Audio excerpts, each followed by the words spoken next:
Hello, my dear children. Welcome to our math class. In this class, we'll start a new chapter, the coordinate geometry. Okay? So, यो chapter चाहिँ हो हाम्रो NCERT class 10 को chapter number 7. Okay? So, यो chapter मा हामी के गर्छ पहिला चाहिँ हेरौँ. Okay? यो chapter मा हामी गर्छ distance formula, section formula अनि एरिया अफ ट्रायंगल. तर 2020 मा चाहिँ यो एरिया अफ ट्रायंगल चाहिँ हाम्रो सिलेबसबाट डिलिटेड गरिएको छ. ओके, सो जसले 2020 मा क्लास 10 को बोर्ड दिँदैछ उनीहरूले यो सेक्सन यानी यो part area of triangle part चाहिँ गर्नुपर्ने छैन.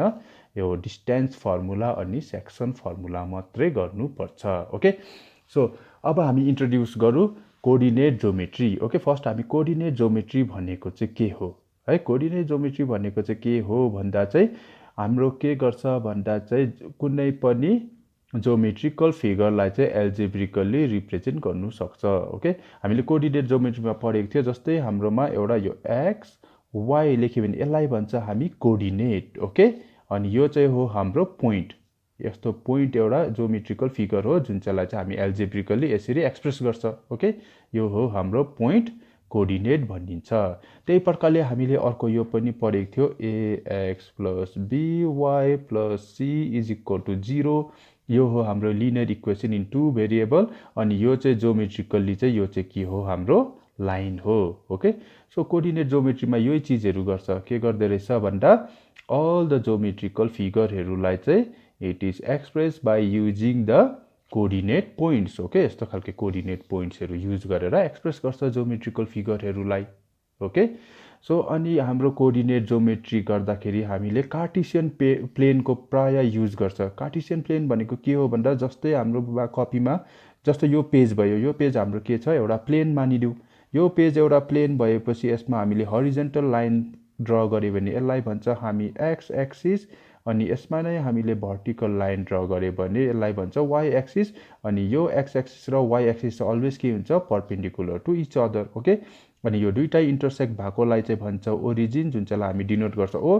अनि यसरी गर्दाखेरि हाम्रो एक्स एक्सिस र वाइ एक्सिसले के गरेछ हाम्रो प्लेनलाई चाहिँ एउटा दुईटा तीनटा अनि चारवटा पार्टमा डिभाइड गर्यो. इच पार्टलाई चाहिँ भन्छ क्वाड्रेन्ट. अनि यो होल प्लेनलाई चाहिँ अब भन्छ कार्टेसियन प्लेन. ओके, अब यो कार्टेसियन प्लेनमा पोइन्ट कस्तो हुन्छ, कस्तो फर्ममा हुन्छ, कस्तो लाइन इक्वेसन हुन्छ, त्यो सब जान्नुको लागि चाहिँ हामी we have to go to back to class 9 है.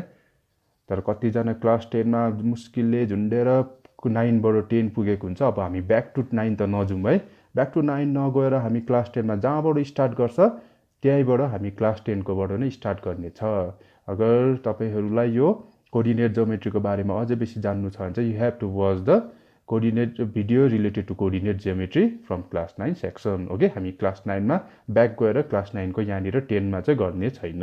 ओके, किनभने मैले अघि भनिहालेँ हाम्रो कतिजना स्टुडेन्टहरू मुस्किलले झुन्डेर 10 पुगेको हुन्छ.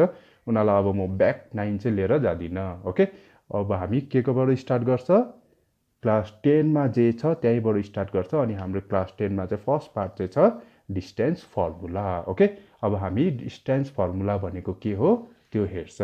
ओके, ओके, डिस्टेन्स फर्मुलाको लागि यहाँ मेरोमा छ एउटा एक्स एक्सिस र वाइ एक्सिस अलरेडी ड्र गरिसकेको कार्टेसियन प्लेन छ. अब सपोज हाम्रो यो प्लेनमा चाहिँ दुईटा पोइन्ट छ अरे. ओके, दुईटा पोइन्ट छ अरे. सपोज यहाँ मैले लेखेँ एउटा पोइन्ट हाम्रो पी छ अरे. यो पोइन्ट चाहिँ हाम्रो भयो x1 y1. अनि यतातिर अर्को पोइन्ट छ अरे हाम्रो यो भयो q. यो चाहिँ भयो हाम्रो x2 y2. अनि डिस्टेन्स फर्मुलाले बेसिकली के गर्छ भन्दा चाहिँ डिस्टेन्स फर्मुलाले चाहिँ के गर्छ भन्दा it gives a distance between any two point on the plane. Okay, जस्तै यो पी र क्यू को बिचको डिस्टेन्स कति छ भने चाहिँ we can use the distance between P and Q by using the distance formula. Okay, so अब त्यो डिस्टेन्स फर्मुला चाहिँ कसरी हुँदो रहेछ हामी चेक गरौँ. अब यहाँ हाम्रोमा दुईटा पोइन्ट भइहाल्यो पी x1 y1 अनि क्यू x2 y2. सो यो यसलाई मैले जोइन गर्दै यो चाहिँ हाम्रो हो PQ. यो लेन्थ चाहिँ निकाल्नु पर्यो. ओके, यो PQ भनेको चाहिँ के हो distance between the points P and Q. अनि यो चाहिँ हाम्रो डिस्टेन्स फर्मुलाले निकाल्छ. अब डिस्टेन्स फर्मुला कस्तो हुँदो रहेछ त्यो चेक गरौँ. ओके, सो यसलाई म के गर्छु भन्दा यहाँबाट मैले मुनि एक्स एक्सिसमा लगेँ भने यो हाम्रो के हो x1 ओके। त्यही प्रकारले यो क्यूबाट मैले यहाँ एक्स एक्सिसमा पोइन्ट लगेँ भने यो हो हाम्रो x2 ओके। सो म अर्को y एक्सिसमा लानुको लागि मैले युज गरेँ green colour sketch okay. So यहाँबाट मैले y एक्सिसमा पुऱ्याएँ भने यो हो हाम्रो y1 ओके। अनि क्यूबाट मैले यहाँनिर लगेँ भने यो चाहिँ हो हाम्रो y2 ओके। सो यसरी हाम्रो यहाँ के हुनसक्छ भन्दा हाम्रो यो यस्तो गऱ्यो भने चाहिँ हाम्रो यो ट्रायंगल कम्प्लिट हुन्छ ओके। अनि यो ट्रायंगल चाहिँ हाम्रो के बनिन्छ राइट ट्रायंगल। यो पोइन्टलाई लेख्छु म r ओके।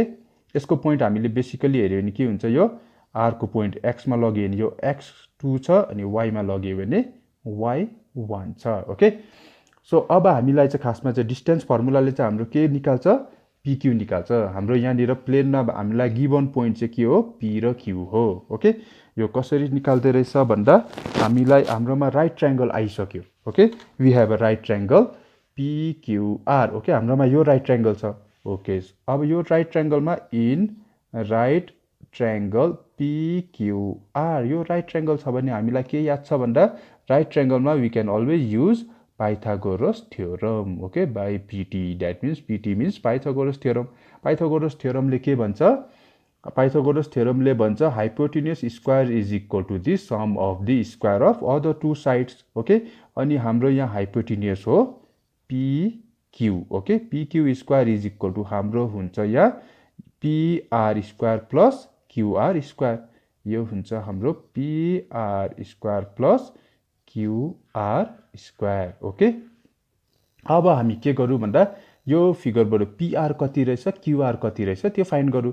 हाम्रो pr भनेको यो लाइन चाहिँ हाम्रो के हो pr हो। अब यो कति हुँदै रहेछ म हेर्छु यहाँबाट हेरौँ हो हामी चेक गरौँ। यहाँदेखिको यहाँसँग लग्यो भने हाम्रो कति छ x2 ओके। अनि यहाँदेखिको हाम्रो यो के छ pr भनेको त हाम्रो यति मात्रै हो। द्याट मिन्स यो x2 त यहाँदेखिको डल्लै आयो। त्यहाँबाट हामीले यो चाहिँ घटाउनु पर्यो। यो कति हो हाम्रो x1 that means minus x1।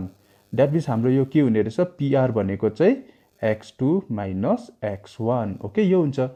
Similarly हाम्रो अर्को छ qr ओके। अब हाम्रो qr कति हुने रहेछ त्यो चेक गरौँ ओके। हाम्रो q यहाँसम्म छ यहाँदेखिको यहाँसम्म त हाम्रो के हो y2 हो। तर qr को लागि हामीले के गर्नु पर्यो यति त माइनस गर्नु पर्यो। यो चाहिँ के हो y1 okay. So that means हाम्रो qr हुने रहेछ y2 माइनस y1 ओके यो भयो। अब now let's put the values of pr and qr here okay.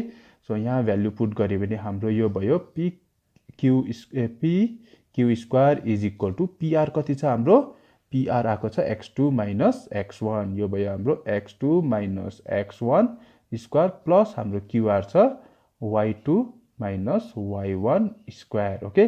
अब यहाँबाट स्क्वायर हटाइदिउँ। स्क्वायर हटायो भने अर्को साइडमा आउँछ रुट ओके। यो भयो root over x2 minus x1 square plus y2 minus y1 square okay. यो चाहिँ जुन चाहिँ अहिले हामीले आयो दिस इज कल्ड यसलाई नै हाम्रो के भन्छ distance formula okay. This is called distance formula okay. Distance formula भनेको चाहिँ यो हो। डिस्टेन्स फर्मुलाले हामीलाई बेसिकली के दिँदै रहेछ it can be use to find the distance between any two points on the plane okay. जस्तै हामीले यो फर्मुलाले यहाँ चाहिँ के फाइन्ड गर्दैछ distance between p and q जुन चाहिँमा p पोइन्ट चाहिँ छ x1 y1 and q point चाहिँ छ x2 y2 ओके। यसरी हामीले डिस्टेन्स फर्मुला युज गरेर कुनै पनि दुईटा पोइन्टको बीचको डिस्टेन्स फाइन्ड गर्नु सक्ने रहेछ ओके।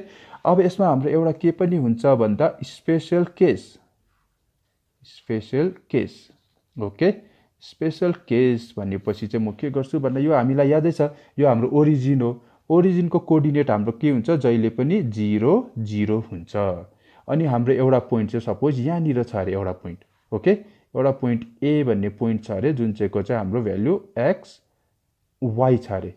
अब यो point A the distance of point A from the origin that means A हो भयो। स्पेशल केसले चाहिँ हामीलाई के दिन्छ भन्दा डिस्टेन्स अफ एनी पोइन्ट